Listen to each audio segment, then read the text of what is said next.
Hello વિદ્યાર્થી મિત્રો, કેમ છો? આરએમ એજ્યુકેશન યુટ્યુબ ચેનલમાં આપનું હાર્દિક સ્વાગત છે. મિત્રો, ધોરણ 11 વિષય બીએ ચેપ્ટર નંબર 10 તો કે આંતરરાષ્ટ્રીય વેપાર, જેની અંદર આજે આપણે ભણવાનો સવાલ છે તો એ છે આંતરરાષ્ટ્રીય વેપારની સમસ્યા. મિત્રો, આંતરરાષ્ટ્રીય વેપારનો અર્થ આપણે શીખી ગયા. ત્યારબાદ આયાત વિધિ, ત્યારબાદ નિકાસ વિધિ, આ બંને વિધિઓ પણ આપણે શીખી ગયા, બરાબર. અને મેં તમને જેમ શરૂઆતમાં કીધું છે એમ તો કે આ બધી જે વિધિઓ હોય એ કેવી હોય છે તો કે ક્રમશઃ હોય, એટલે કે સ્ટેપ બાય સ્ટેપ જ ચાલે.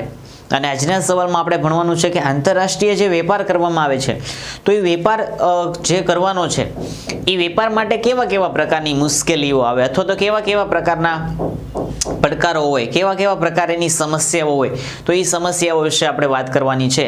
તો કે આંતરરાષ્ટ્રીય વેપાર એટલે કેવો?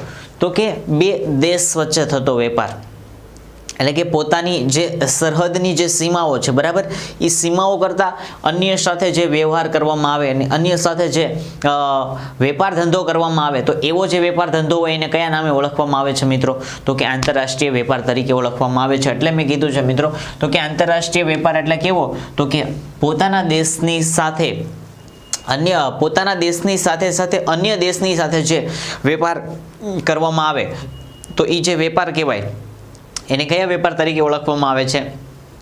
તો કે આંતરરાષ્ટ્રીય વેપાર તરીકે તેને ઓળખવામાં આવે. ખ્યાલ આવે છે મિત્રો આ બાબતે? ત્યારબાદ વેપારની અંદર જે આંતરરાષ્ટ્રીય વેપાર છે એની અંદર દરેક દેશ કેવા હોય છે? તો કે અલગ અલગ દેશ હોય. અને અલગ અલગ દેશની અંદર શું હોય? તો કે વેપાર માટેના જે બધા નિયમો હોય, એના નિયંત્રણો હોય, એના જે કાયદા કાનૂન છે એ બધા કેવા હોય? તો કે અલગ અલગ જ હોય. કેમ કે દેશ અલગ અલગ છે, બરાબર, એટલે તેના કાયદા કાનૂન છે, તેના નિયંત્રણો છે, તેના નિયમો છે, એ બધા પણ કેવા જોવા મળે? તો કે અલગ અલગ જોવા મળે. અને પરિણામે શું થાય? તો કે આંતરરાષ્ટ્રીય વેપારની જે સમસ્યા છે એ સમસ્યા શું થાય છે? તો કે ઉદ્ભવે છે. અને ઉદ્ભવેલી સમસ્યાને જો દૂર કરવામાં આવે તો વેપાર ધંધો કેવો થઈ શકે? તો કે સરળતાથી ચલાવી શકાય અથવા તો વ્યવસ્થિત થઈ શકે. અધરવાઇઝ શું થાય? તો કે એની અંદર ઘણી બધી અડચણો અથવા તો સમસ્યાઓ ઉદ્ભવે. એની અંદર હવે શરૂઆત કરીએ મિત્રો તો કે જે આંતરરાષ્ટ્રીય વેપારની જે સમસ્યાઓ છે તો કે કયા કયા પ્રકારની સમસ્યાઓ ઉદ્ભવતી હોય, તો એ સમસ્યાઓ વિશે વાત કરવાનું છે. તો કે પહેલો મુદ્દો છે તો કે ચલણની સમસ્યા.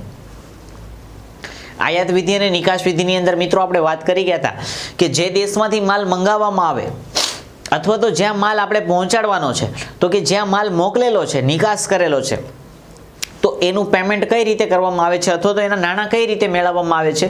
કે જે દેશને વેચેલો હોય એ દેશ પાસેથી એનું જે ચલણ હોય એ ચલણ આપણને મળે છે, અથવા તો આપણે જે માલ મોકલીએ છીએ અને એ માલ આપણે જે માલ મંગાવેલો છે અને જ્યાંથી આપણે માલ મંગાવેલો છે તો ત્યાં કયા પ્રકારનું ચલણ છે? તો એ ચલણની અંદર શું કરવાનું હોય? તો કે આપણે પેમેન્ટ કરવાનું હોય, અથવા તો આપણે જ્યાંથી માલ મંગાવવાનો છે તો એ જે માલ મંગાવવાનો છે અથવા તો મોકલવાનો છે એ પ્રમાણે શું કરવાનું હોય? તો કે તેનું નાણાં, એનું જે પેમેન્ટ છે, એના નાણાં છે એ પ્રમાણે શું કરવાના હોય? તો કે ચૂકવવાના હોય. એટલે કે જે તે દેશની અંદર ચલણ કયું ચાલે છે એ ચલણ પ્રમાણે શું થાય? તો કે વહીવટ કરવાનો થાય અથવા તો તેના નાણાં ચૂકવવાના થતા હોય. તો જુદા જુદા દેશની અંદર શું હોય? તો કે ચલણ કેવા હોય? તો કે જુદા જુદા હોય. અને આથી એ જે બધા વહીવટ છે એના અથવા તો એના જે સોદાઓ છે એ સોદાઓ શું થાય છે? તો કે પતાવટની અંદર શું થાય? તો કે ઘણા બધા પ્રકારની મુશ્કેલીઓ થાય. કેમ કે ઘણી વખત આયાતકાર છે, નિકાસકાર છે, એને કયા દેશની અંદર કયા પ્રકારનું જે ચલણ છે એ ચલણ વિશે માની લો કે ઓછા પ્રમાણની અંદર ખ્યાલ હોય તો આવા સમયગાળા દરમિયાન શું થાય છે? તો કે નાણાંની જે મુશ્કેલી છે અથવા તો ચલણની જે સમસ્યા છે એ શું થાય છે? તો કે ઉદ્ભવે છે. અને પરિણામે શું થાય? તો કે આંતરરાષ્ટ્રીય વેપાર જે પ્રમાણે થવો જોઈએ તે પ્રમાણે થતો નથી. ત્યાર પછીનો મુદ્દો આવે છે મિત્રો તો કે ભાષાની વિવિધતા. અલગ અલગ દેશની સાથે જ્યારે વહીવટ કરવામાં આવતો હોય અથવા તો વેચાણ કરવામાં આવતું હોય અથવા તો ત્યાંથી માલ મંગાવવામાં આવતો હોય તો એ દેશની જે ભાષા હોય એ ભાષા કેવી હોય છે? તો કે અલગ અલગ હોય. ધારો કે ભારતની અંદર ગુજરાતી ભાષા છે, હિન્દી ભાષા છે, તો કે અલગ અલગ ભાષા બોલાતી હોય, પરંતુ અન્ય કોઈ પણ દેશ છે ત્યાં હિન્દી કે અન્ય કોઈ પણ ભાષા બોલાતી નથી, બરાબર. તો ત્યાં એની જે ભાષા હોય એ ભાષાની અંદર શું કરવી પડે? તો કે વાતચીત કરવી પડે. એટલે કે જે માલ મંગાવવાનો છે અથવા તો માલ મોકલવાનો છે તો એના માટે પણ શું કરવું પડે તો કે આયાતકાર અને નિકાસકારે અમુક પ્રકારે કોન્વર્સેશન કરવું પડે, અમુક પ્રકારેની વાતચીત કરવી પડે. તો એ વાતચીત કરવા માટે પણ શું થવું જોઈએ તો કે બંનેને એકાબીજાની ભાષાઓની અંદર થોડો ઘણો તો ખ્યાલ આવવો જોઈએ. ઇન શોર્ટ એવું કહેવાય થોડોક તો ટપ્પો પડવો જોઈએ એમ, કે બેની ભાષા એકાબીજાને શું હોવી જોઈએ તો કે આવડતી હોવી જોઈએ. પરંતુ જો ભાષાઓની અંદર પણ મુશ્કેલી હોય તો સરળતાથી વેપાર ધંધો થઈ શકતો નથી. એટલે કીધું છે કે દરેક દેશની ભાષા કેવી હોય છે તો કે અલગ અલગ હોય, અને અલગ અલગ ભાષાના કારણે પણ શું થાય છે તો કે ઘણા બધા પ્રકારની મુશ્કેલીઓ સામનો કરવો પડે છે. ત્યાર પછીનો મુદ્દો છે તો કે અંતરની મુશ્કેલી.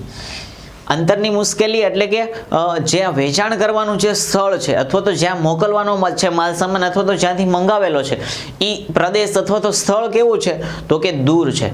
કેમ કે દેશ વચ્ચે વેપાર થઈ રહ્યો છે એટલે તો તેને આંતરરાષ્ટ્રીય વેપાર કહેવામાં આવે છે.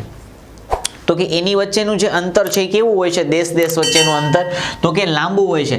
પરિણામે બંને દેશ વચ્ચેનું અંતર લાંબુ હોવાને કારણે એક તો સૌથી અગત્યની બાબત તો કે સંદેશા વ્યવહાર થઈ શકતું નથી, અને માલ સામાન શું થાય છે તો કે સમયસર મળવો જોઈએ અથવા તો સમયસર મોકલવાનો છે તેના માટે શું થાય તો કે ઘણા બધા પ્રશ્નો ઉદ્ભવે છે.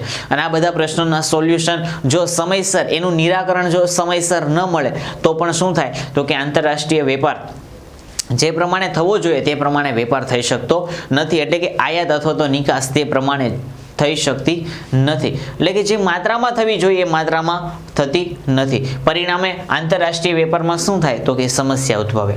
ત્યાર પછીનો મુદ્દો આવે છે તો કે પ્રતિબંધો. પ્રતિબંધો એટલે કે અમુક પ્રકારના અંકુશો.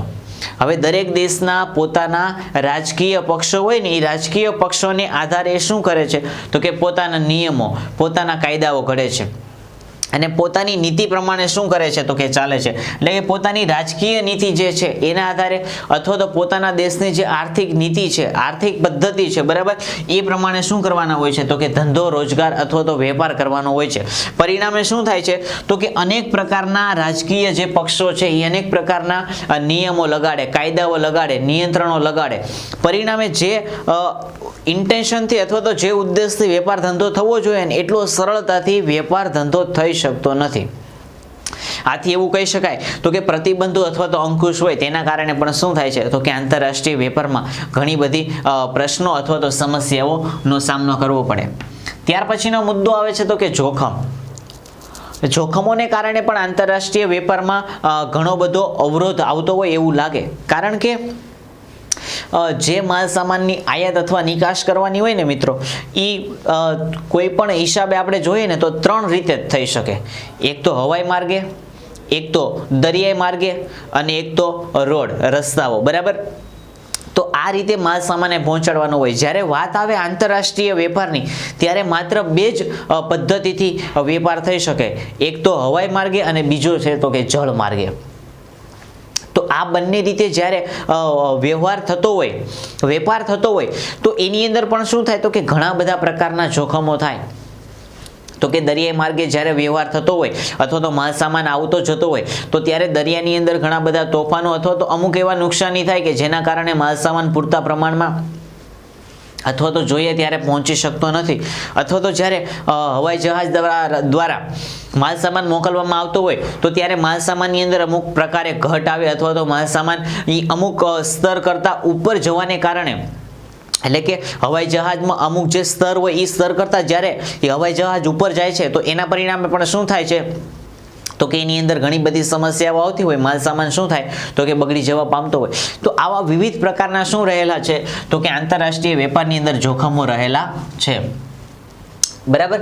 ત્યાર પછીનો છઠ્ઠો મુદ્દો આવે છે તો કે કાયદામાં તફાવત. કાયદાની અંદર પણ શું થાય છે તો કે અલગ અલગ જે દેશ છે બધા દેશના જે કાયદાઓ છે, બરાબર, એ કેવા હોય છે તો કે અલગ અલગ હોય છે.